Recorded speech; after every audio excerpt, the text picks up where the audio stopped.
அனைவருக்கும் இனிய மதிய வணக்கம். இப்பொழுது நம் நாட்டில் அதிகமாக பேசப்படும் கருப்பொருள் என்னவென்றால் ஆரோக்கியமான உணவு. சுத்தமான நீரில் தயாரிக்கப்படும் உணவு என்பது மிகவும் அரிது.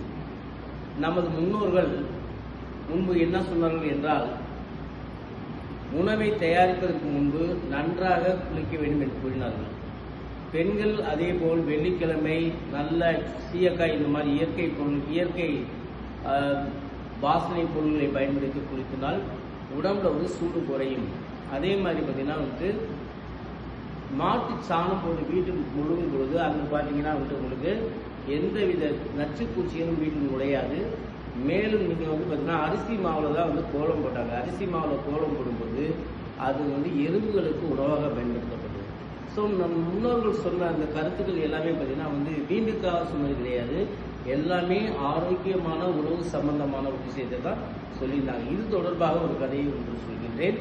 ஒரு மிகப்பெரிய ஒரு சக்கரவர்த்தி, அந்த சக்கரவர்த்தி மிக தாராள மனம் கொண்ட ஒருத்தராக இருந்தார். அவர் எப்பொழுதாவது அவர் அரண்மனைக்கு முனிவர்கள் வரும்போது அவர்களை நன்றாக உபசரித்து தங்க கட்டில் அமர வைத்து அவருக்கு நல்ல அறுசுவை உணவு கொடுத்து அவர் உணவு உண்டபின் அவருக்கு வெண்சாமரம் வீசி அவரை படுக்க வைத்து கவனித்து வந்தார். இப்படி ஒரு நாள் பார்த்தீங்கன்னா ஒரு முனிவர் உணவு வருகிறார். அவருக்கு வழக்கம் போல நல்ல உணவு கொடுத்து அவர் நல்ல ஆரோக்கியமான உணவு கொடுத்து வெண்சாமரம் வீசி அவர் அருமையாக படுக்க வச்சிருக்காரு. அப்போ போகும்போது அவர் அந்தப்புறத்துக்கு போகும்பொழுது இந்த மன்னன் என்ன செய்யறான்னா பார்த்தீங்கன்னா ஒரு தங்க ஆவணத்தை விட்டு போயிடான்.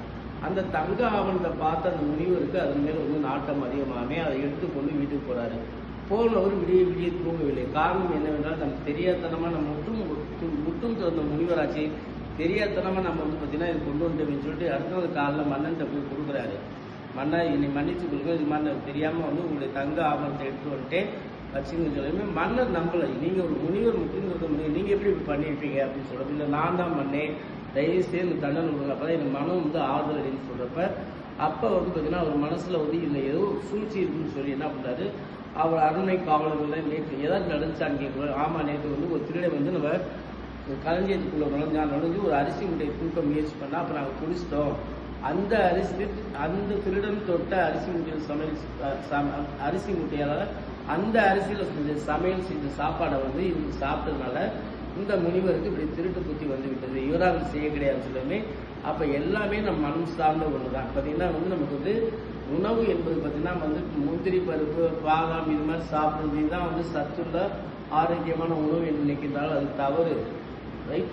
பழைய கஞ்சி குடித்தாலும் பார்த்தீங்கன்னா அதில் பார்த்தீங்கன்னா தாயினுடைய அன்பு கலக்கும் பொழுது அது அமிர்தத்துக்கு ஈடான ஒரு உணவாக மாறுகிறது. இன்னைக்கு பார்த்தீங்கன்னா பழைய கஞ்சி இருக்கிறதுல 100 வகையான மருத்துவ குணம் உள்ளதாக சொல்கிறாங்க.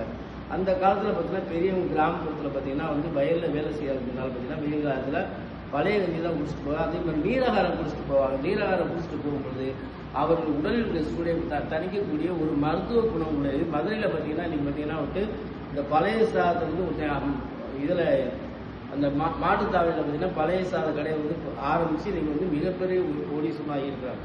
ஆகவே அன்பால் தரப்படும் எந்த ஒரு பொருளாக இருந்தால் பழைய சாதமாக இருந்தாலும் சரி, நீரகாரமாக இருந்தாலும் சரி, அது தாயினுடைய அன்பு கலந்து கொடுக்கும் பொழுது, பாசம் கலந்து கொடுக்கும் பொழுது அது அறுசுவை உணவாகின்றது. ஆகவே மறக்காமல் தாய் கொடுக்கும் உணவை சாப்பிடுங்க. ஹோட்டலில் சாப்பிட்ற தயவுசெய்து கட் பண்ணிடுங்க. ஏன்னா அந்த ஃபாஸ்ட் ஃபுட் சாப்பிடும் பொழுது அல்சர் முதல் கொண்டு எல்லா பிரச்சனைகளும் வரும். குறிப்பாக குழந்தைகளுக்கு நம்ம அதிகமாக ஃபாஸ்ட் ஃபுட் பார்த்தீங்கன்னா இந்த சிக்கன் 65 பார்த்தீங்கன்னா அதெல்லாம் பார்த்தீங்கன்னா அஜினோமோட்டோ கொடுக்குறாங்க.